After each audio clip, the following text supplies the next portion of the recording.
Yeah, welcome back to Water Woes or Water Woes, but I think it sounds much better than Water Woes. Anyway, this is the poor oaks in the poor people who live in Harding. They say it's hard in Harding and it's worse in Weza, but hey, Harding's bad.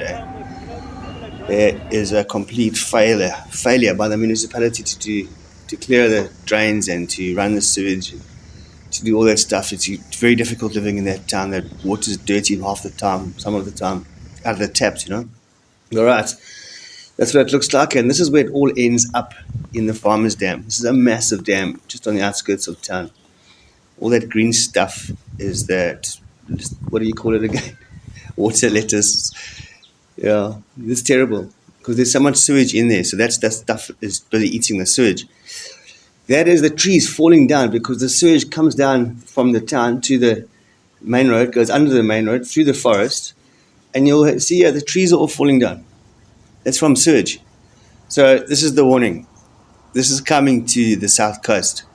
When the first real decent rains come, that dam gets flooded and all of it goes down the Umzimkuwana, straight to the Umzimkulu, straight out to Sia, and then it goes and our tourists, makes them all sick. And it's a lot of water coming down, a lot. Two big rivers. So when you see a visitor coming down to the coast, and you see him going to go swim at Margate when there's, this is like when the holiday season starts. This is actually when the sewage arrives. Just warn them, man. I mean, no one does, eh? Even the Ratepayers Association, they don't even want to publish their water quality estuary tests because they're scared of scaring tourists.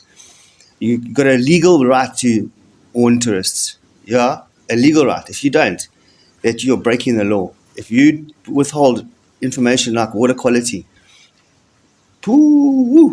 yeah, it's called a duty to warn, and it's illegal. It's a principle, and you have to tell someone if there's a shark in the water and someone's walking down there. You have to tell them.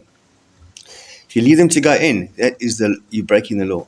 So if you let these tourists go into the sewage, you're breaking the law. So let's just be nice to our tourist friends and give them warning and tell them to go swim up north where the current goes north to south mainly. It does go reverse sometimes, but it never gets as far as those beaches further up away from the river into the current, like Heberdean and Mzumbi. Both beaches are really cool for swimming. They're primarily clean. Most of the time they're clean.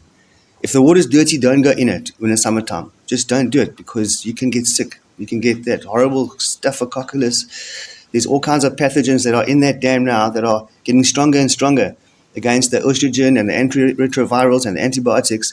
They're all becoming superbugs. That's what's coming to the south coast. Warn the tourists.